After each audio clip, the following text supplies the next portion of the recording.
Welcome to the JAMODI podcast. We are all surrounded by amazing coaches and leaders. So let's get an inside look at not just what they do, but how they do what they do. After all, becoming the best versions of ourselves is JAMODI, just a matter of doing it. Coaches, the JAMODI podcast is powered by Shoot 360. The future of basketball has arrived in Dallas-Fort Worth. Shoot 360 combines the latest sports technology with the fundamentals of basketball skill development. The result is a one-of-a-kind video game-like basketball program designed to improve your shooting, dribbling, and passing. Visit shoot360dfw.com to learn more and register for your free 1-hour workout evaluation. Shoot 360, the future of basketball is here. I appreciate the humility that you started out with like the fact that there are better coaches. I mean, I feel that every single day, especially getting to do this, Coach. What I've realized the most is that I don't really know a lot. That's what I realized getting to do this. But I also want to kind of push back on, like, I actually see a lot of brilliance in the way that you approach each season. And I think it's the art of coaching. The art of coaching is like, I'm stubborn. And so I have this idea of a system. And over the years, I've really tried to force almost every player, regardless of really what they can do well, into this system. And there are times when it clicks. And then there's times where, man, it'd be smart to adjust and go to something else. And I haven't done that. I think the art of coaching is, one, having a growth mindset, going to clinics, learning new things, but then realizing, okay, what we've been doing for these guys doesn't fit this team. What does fit, that fits. We're going to do that, and we're going to be all in. And then you're kind of reinventing the wheel again. And so, Coach, I think I appreciate the humility, but I see a lot of wisdom in the way that you've approached. And obviously, success does speak for itself. The way that you've been able to get down there with different groups, and yeah, it's impressive, man. Man, I appreciate it. The humility is there because it's me, man. I'm a geek. I was telling somebody today, I said, a former coach of mine, he's just like, man, it's a side of you people don't see. You go fishing. Your son's been fishing since he was 4. He's 9 now. He had his own fishing show on YouTube. You like to hunt. You go hunting during basketball season. Yeah, I schedule my season around opening weekend, and the second weekend. So I get it twice in November, twice in December, man. So I'm out there. So, and he said, you're a Lord of the Rings fan. You're Star Wars geek. You teach science. You do all that stuff. I named my son after an elf. So it's like, he said, people don't know that side of you, and you're really technical when it comes to stuff, but they see this flashy guy and this guy yelling and hollering on the sideline that the kids love playing for. And I said, that's just me, man. I said, we do a lot behind the scenes in film and when the doors are closed. And I remember when I was at TABC and I spoke, this guy was like, this coach, he said, man, I'm glad you were able to break that down, bro. I said, what do you mean? He said, well, a lot of people think coaches in the inner city, we really can't coach, we just got talent. I said, well, no, that ain't true. I said, I've had talent over the years. Yeah. And you'll lose with that talent every time. You got prima donnas. You got guys think they're better than what they are. You got guys that got off the court problems, in court problems. Some guys that just aren't coachable, but they're 3-star, 4-star, 5-star guys. You'll go win 27, 28 games with them. You'll lose the one that you need to win. That's happened. But you can go get those guys that just want to play, man. Just want to win, just want to be coached, want to make it 80% or above. They want to go to the next level, and they're going to run through a wall for you, and they don't have a star by their name. That's the group you can win with, and that's the group I want. And when I say, I'll give you an example, 2 things. One of my coaches before the regional finals, the night after the semis, he said, man, I talked to the guys, they're going to let me take their phones up in the hotel. Stayed out in Garland for the regional final. I'm going to give them back to them at 8:30. All right, cool. They gave them up. We get to state. They said, Coach, you're taking our phones, right? We beat San Antonio Memorial by 3, man. They were in the bed early. They gave their phones up. It was just that little bit of discipline can get you over the hump by 1 point. And I tell them, I don't care if we beat a team by 20 or by 1, as long as we get the dub. Because even if you win by 1, you won. And a couple of years ago, we lost to Beaumont United. One of the kids, I had to run at 2 a.m. because he's out and about doing everything. He's one of the ones that missed the free throws. That the kid comes, hits the shot, and he hits the free throw. We win. He doesn't. Arsenal hits the shot. We're in overtime.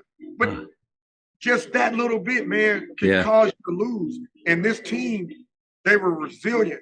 And when we were up 20 against Colleen Ellison, we were up 20. It was 4 minutes left. I think we were up. And I'm yelling for him like Colleen Ellison still jump trapping. So we're moving the ball. We're getting in the middle. All we got to do is just go get layups all day. They're getting it and pulling it out. I'm like, what are y'all doing? Score the ball.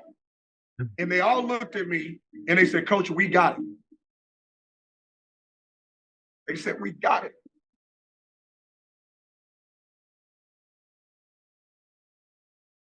Man, I'll tell you.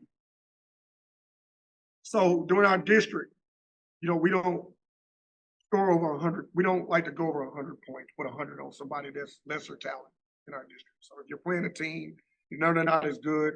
You play your starters, you do what you do.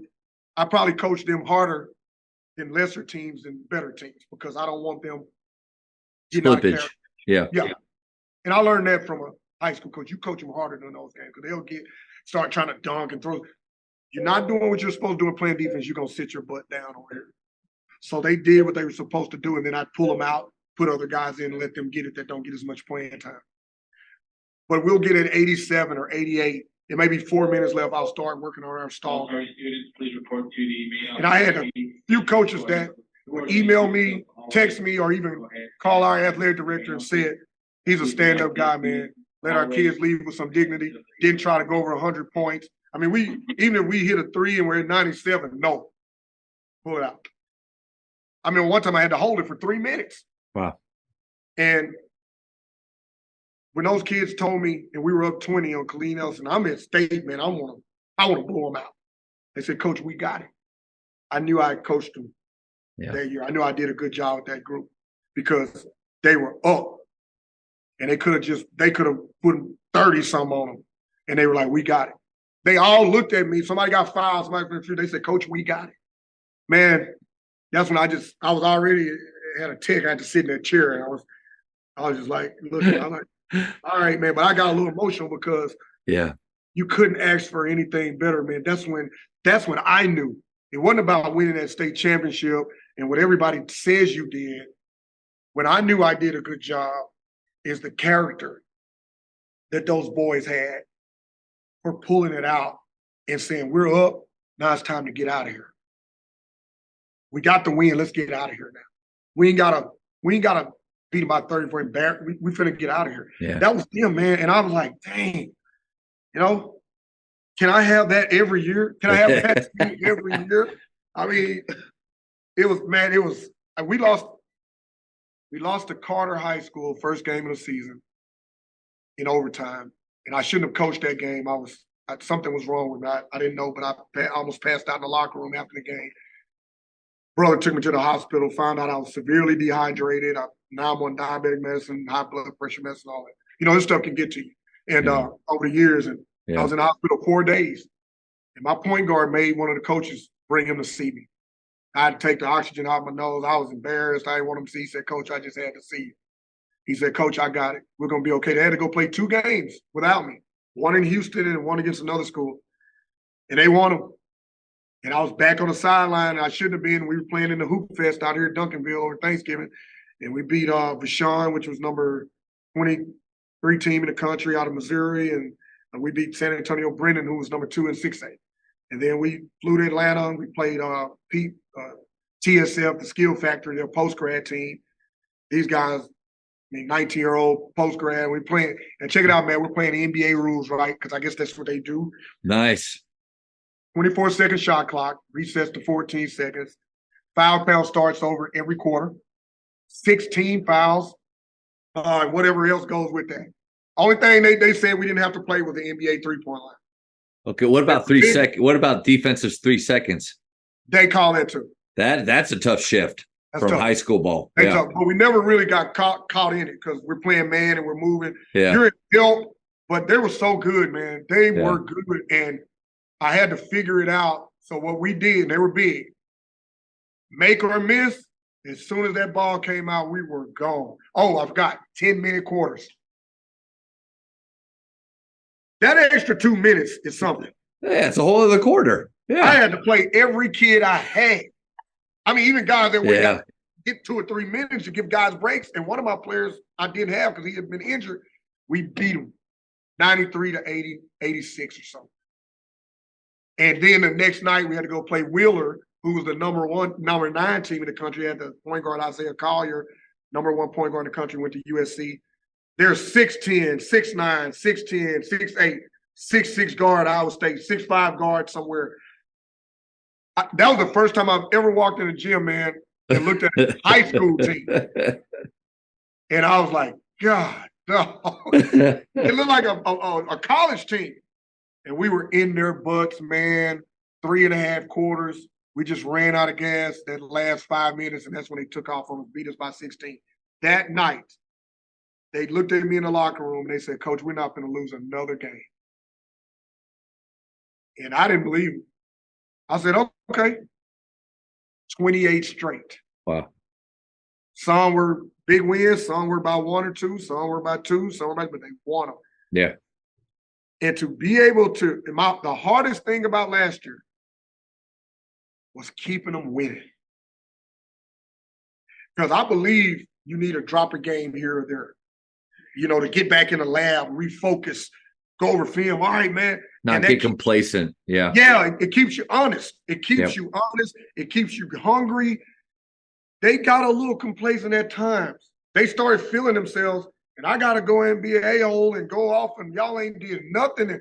And I told my coach, I said, man, by the time we got to the middle of the district, I said, we can't lose a game no more. We got to win now. Because we started seeing how things were going to shape up for the playoffs. I said, hey, man, it was 28 straight. Finished number 24 out of top 25 USA Today in the country. That was like, it was like a miracle year because we talk about injuries, man. They all were hurt. They all were injured. Wow. They played through it. My big kid, we were doing a defensive drill. One of my other forwards, elbow hit his wrist. He broke this before the second round playoff game. Went to the trainer. They said, he may need to go. He said, no, I'm not going. I'll wrap it. He said, if I go to the doctor, they're going to cast it. That's right. That's 3 to 4 weeks, no matter what. Yeah. My kid's shoulder came out of place in the regional finals game. They put it back in, taped it. He went back out there and played. And he played like that all the way through. I mean, my point guard's ankle had been sprained. He would get treatment every day, not practice, sit over there, shoot around, and play in the game. I mean, all of them were hurt, and they just that don't happen. I know some kids, man. Hey, they'll shut it down. I've had players be like, "No, I ain't playing." I mean, as coaches these days, it's really hard to help them push past things, not just because of social media, but parents as well. It's like, when you and I were playing, it was our coaches could literally say, like, it's coach speak. If you care enough, you'll play through that. Like that was kind of the message that I always learned, or my parents even told me, like, can you go? And I'd be like, yeah, I could go. Like, they let me. It's hard to do that now, where it's you got to listen to them, but when you have those players that their level not of quit, I mean that, but their level of pain that they can push through a lot. It's a fortunate thing these days for sure. And they were all on the same page. I even had, you're going to have your ups and downs during the season, as you know. It's going to be some, parents with saying things at home to the kids. Kids come back feeling a certain kind of way about another kid, and things like that happen, man. The one thing we did differently last year was we would always do team building things where we go to coach's house for Super Bowl or, cookout, but we did a little bit more last year. So you think that helped? It did, because we had a situation to where 2 guys were feeling like my point guard wasn't hitting them when they were open. And he could score too. And it was in the middle. It was like going into the third round, man. It was some problems. And luckily we won in the second round. And it happened in the third round. And I remember they were out there, and I took my point guard out, and we started going up a little bit in the third round. And I was going to put him back in, and he said, "No, coach, they're playing good. Lead them." He just wanted to win, man. And he was on the verge of getting his 2,000 point that game, which he ended up getting it. And we presented him with some stuff. Well, going into the semis, we met in film after film. I said, "All right, man, I know some issues on this team right now." And I said, "Y'all gonna fix it." I said, "Y'all need to be in the gym in 15 minutes. No assistant coach nor myself needs to know what y'all discuss. And everybody needs to be involved." And I closed that door. Y'all got 15 minutes. They came out, played Red Oak in the regional semifinals. I remember he went down one time. He missed the guard that could shoot it. And I was like, "Yo, and the guard was like, "Coach, it's all good. I'm good." Next time he found him, he hit a three. Next time he found him, he hit a three, he hit two. But he was good. He didn't put his head down. He didn't do that. And talking to that point guard this summer in my office, and I said, "Yeah, man, I told y'all had to fix it." He said, "Coach, that was the best thing because all it took was a conversation." All it took was a conversation. That's what he told me.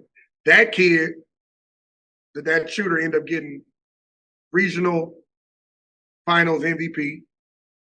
And then the other kid that had a problem with, he ended up getting state tournament MVP.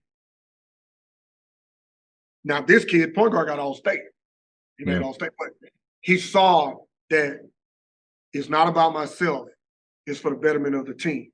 If I got to make sure these guys are happy so we can win, you get it? Yeah. I got to make sure these guys are happy. And he told me, he said, "Coach, man, I just want to win." He said, "I want to win a championship, so whatever I need to do, I'm going to do it." And don't get me wrong, there are a lot of games that point guard got us out of it. He was the best player on the court on both sides. But I told him, "Now you're growing up." I said, because when you get to college, you ain't going to have to do all this because they recruit guys that can go score. You got to get You better be spraying it. Yeah. You better be. Yeah. I said, "Yeah. Forget all that 5'11", I'm a scoring point guard type stuff." Don't nobody need a scoring point guard right now. Thank you for checking out today's episode. Please take a moment to subscribe to this podcast, share it with your fellow coaches, and find us on social media for what's coming up next on the JAMODI podcast. It's just a matter of doing it.